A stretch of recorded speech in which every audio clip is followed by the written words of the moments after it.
Fala pessoal, a gente está chegando com mais um episódio especial do Na Fila FC aqui no YouTube. Eu sou o Henrique e o episódio de hoje, galera, não é aquele do Clube da Semana que vocês já estão acostumados, tá certo? Mas o episódio de hoje é bem bacana porque é top 5, né?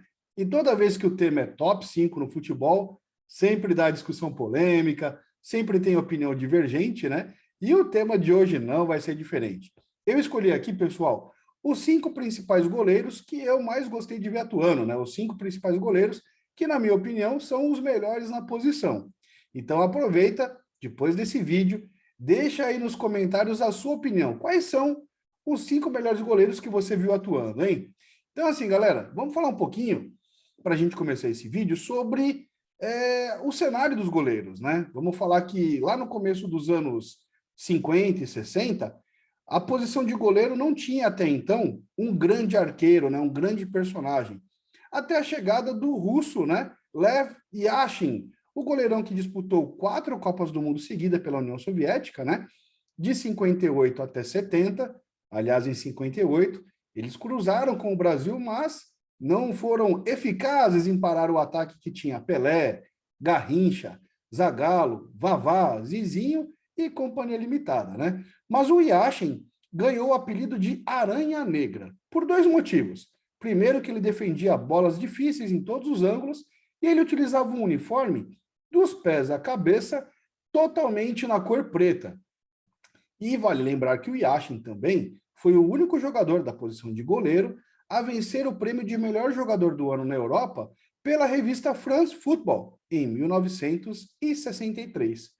Avançando um pouquinho aí, na década de 70, a gente também teve aí o Gordon Banks, né, o goleirão britânico, que foi campeão mundial com a Inglaterra, em 1966. Além disso, em 1970, na Copa do México, ele performou o que muitos especialistas consideram a defesa mais bonita da história do futebol.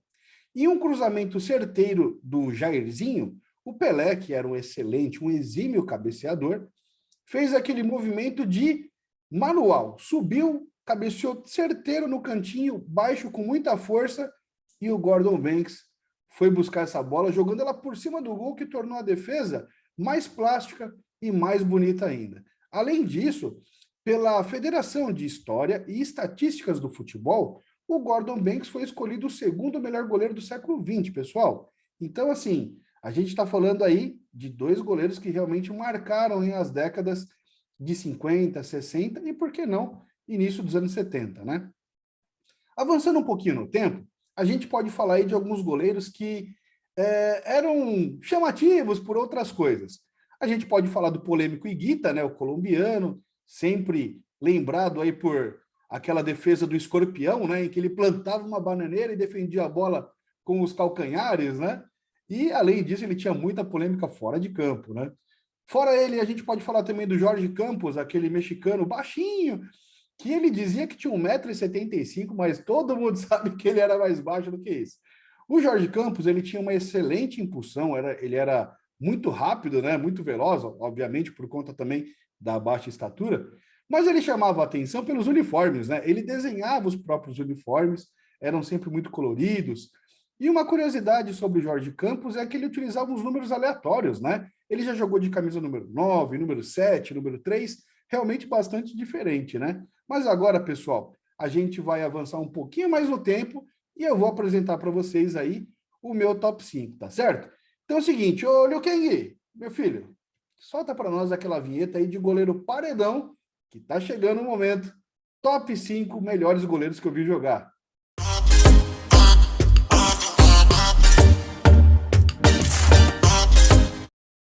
Pessoal, e na nossa 5ª posição, eu coloquei o goleirão brasileiro da nossa seleção atual, o Alisson, tá certo? Haja visto, pessoal, que no começo dos anos 2000, começo dos anos ali, meados dos anos 2000, né? 2005, 2006, o Brasil começou a produzir excelentes goleiros, né? É claro que a gente pode pegar aí do final dos anos 90, o Rogério Ceni, o Marcão também, né? Que marcaram época. Mas aí a gente tem aquela velha máxima no futebol, né? Todo excelente time começa por um bom goleiro. E as equipes europeias foi um marco realmente na história, onde elas começaram a injetar mais dinheiro para trazer grandes goleiros. Vale lembrar que o Alisson saiu do Internacional de Porto Alegre e ele atuou na Roma, né? E na Roma, pessoal, ele fechou o gol. Jogava demais na Roma, tanto que o Liverpool investiu 72 milhões e meio de euros para trazer o cara para o Anfield Road. Além disso, na época, foi a maior contratação da história do futebol, né? Um valor investido por um goleiro. O Alisson, pessoal, eu gosto muito dele pelo seguinte: quando a gente fala de goleiro moderno, o Alisson ele sai muito bem, né?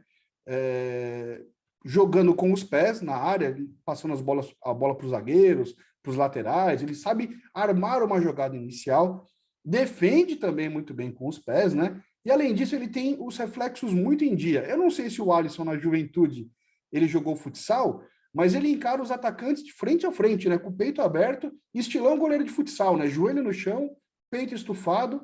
Então ele cobre muito bem os ângulos, tá?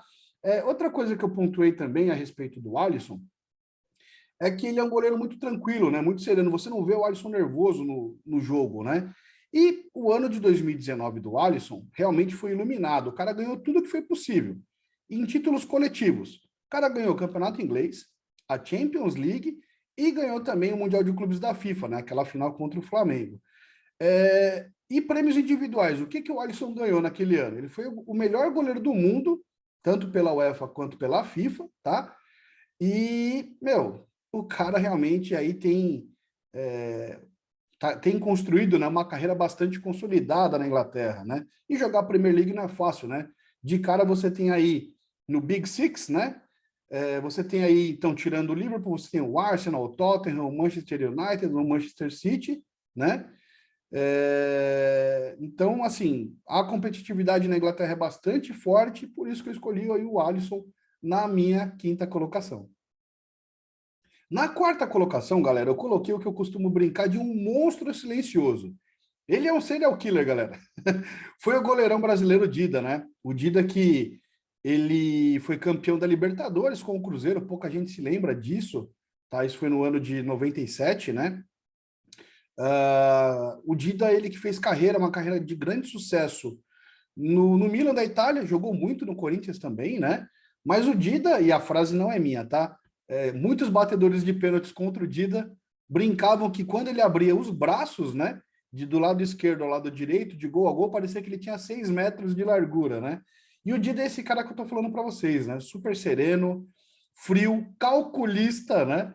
Ele realmente foi um exímio pegador de pênaltis também, campeão italiano, campeão da Champions em 2007 com o Milan, né? Era um timaço, aliás, aquele Milan, né? E ele sempre foi um cara muito regular, você nunca ouviu falar, assim, de grandes frangos do Dida, ou que ele tinha fases, oscilação na fase, né? Nas fases dele, altos e baixos, assim, muitos drásticos, né? E não se abalava com nada. Então, o Dida, que estava no grupo da Copa de 2002, né? O titular era o Marcão, né? Aliás, um baita de um goleiro, mas o Dida, para mim, aí tem essa vaga especial aí na quarta colocação.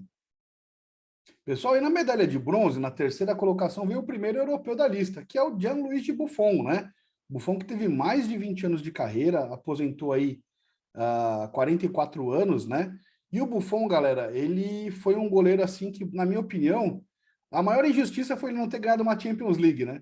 Mas também ele deu azar, porque ele esbarrou 2 vezes em finais. Uma contra o Barcelona de Messi, Neymar e Luis Suárez, e a outra vez aquele Real Madrid, né, uma máquina mortífera que tinha Cristiano, Benzema, Bale, enfim, Toni Kroos voando, Modric voando, Casemiro voando. Então, realmente deu azar aí o Buffon com a Juventus, né?